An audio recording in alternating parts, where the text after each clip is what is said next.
सभी कालों में, सभी अवस्थाओं में, सभी स्थानों में मनसा वाचा कर्मणा मैथुन भोग से पूर्णतया दूर रहने में सहायता करना ही ब्रह्मचर्य व्रत का लक्ष्य है। मैथुन में प्रवृत्त रहकर योगाभ्यास नहीं किया जा सकता। इसीलिए बचपन से ही जब मैथुन का कोई ज्ञान भी नहीं होता, ब्रह्मचर्य की शिक्षा दी जाती है। 5 वर्ष की आयु में बच्चों को गुरुकुल भेजा जाता है, जहाँ गुरु उन्हें ब्रह्मचर्य बनने के दृढ़ नियमों की शिक्षा देता है। ऐसे अभ्यास के बिना किसी भी योग में उन्नति नहीं की जा सकती, चाहे वह ध्यान हो या ज्ञान हो या भक्ति योग हो।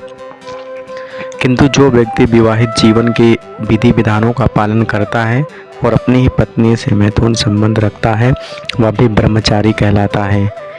ऐसे संयमशील गृहस्थ ब्रह्मचारी को भक्ति संप्रदाय में स्वीकार किया जा सकता है, किंतु ज्ञान तथा ध्यान संप्रदाय वाले ऐसे गृहस्थ ब्रह्मचारियों को भी प्रवेश नहीं देते। उनके लिए पूर्णतया ब्रह्मचर्य अनिवार्य है। भक्ति संप्रदाय में गृहस्थ ब्रह्मचारी को नियमित मैथुन की अनुमति रहती है, क्योंकि भक्ति संप्रदाय इतना शक्तिशाली है कि भगवान की सेवा में लगे रहने में वह स्वतः ही मैथुन का आकर्षण त्याग देता है। भगवद गीता में कहा गया है, जहाँ अन्यों के विषय भोग से दूर रहने के लिए बाध्य किया जाता है, वही भगवत भक्त भागवतर सस्वादन के कारण इंद्रिय तृप्ति के स्वतः विरक्त हो जाता है। भक्त को छोड़कर अन्य किसी को भी इस अनुपम रस का ज्ञान नहीं होता।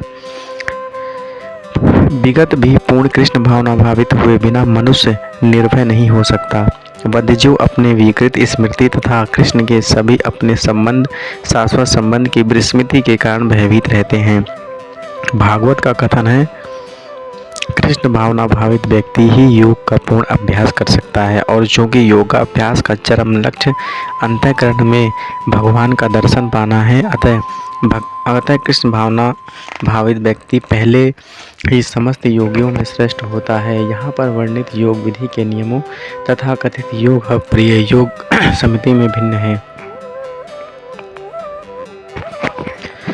इस प्रकार शरीर, मन तथा कर्म में निरंतर संयम का अभ्यास करते हुए संयमित मन वाले योगी को इस भौतिक अस्तित्व की समाप्ति पर भगवत धाम की प्राप्ति होती है। अतः योगाभ्यास के चरम लक्ष्य का स्पष्टीकरण किया जा रहा है। योगाभ्यास किसी भौतिक सुविधा की प्राप्ति के लिए नहीं किया जाता। इसका उद्देश्य तो भौतिक संसार से विरक्ति प्राप्त करना है। जो कोई इसके द्वारा स्वास्थ्य लाभ चाहता है या भौतिक स्थिति प्राप्त करने का इच्छुक होता है, वह भगवद गीता के अनुसार योगी नहीं है। ना ही भौतिक अस्तित्व की समाप्ति का अर्थ शून्य में प्रवेश है, क्योंकि यह कपोल कल्पना है। भगवान की दृष्टि में कहीं भी शून्य नहीं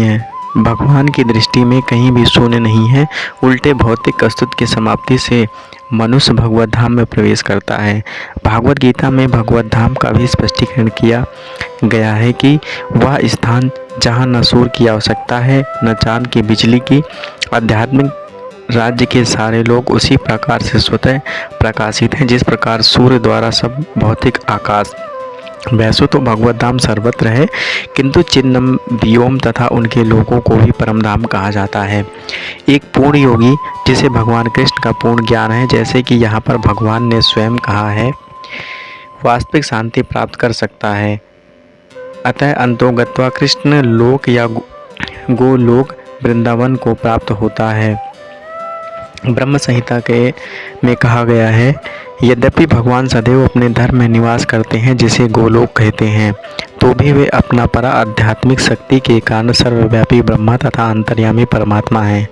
कोई भी कृष्ण तथा विष्णु रूप में उनके पूर्ण विस्तार को सही नहीं जाने बिना वैकुंठ में या भगवान के नित्य धाम में प्रवेश नहीं कर सकता। अतः कृष्ण भावना भावित व्यक्ति ही पूर्ण योगी है, क्योंकि उसका मन सदैव कृष्ण के कार्यकलापों में तल्लीन रहता है।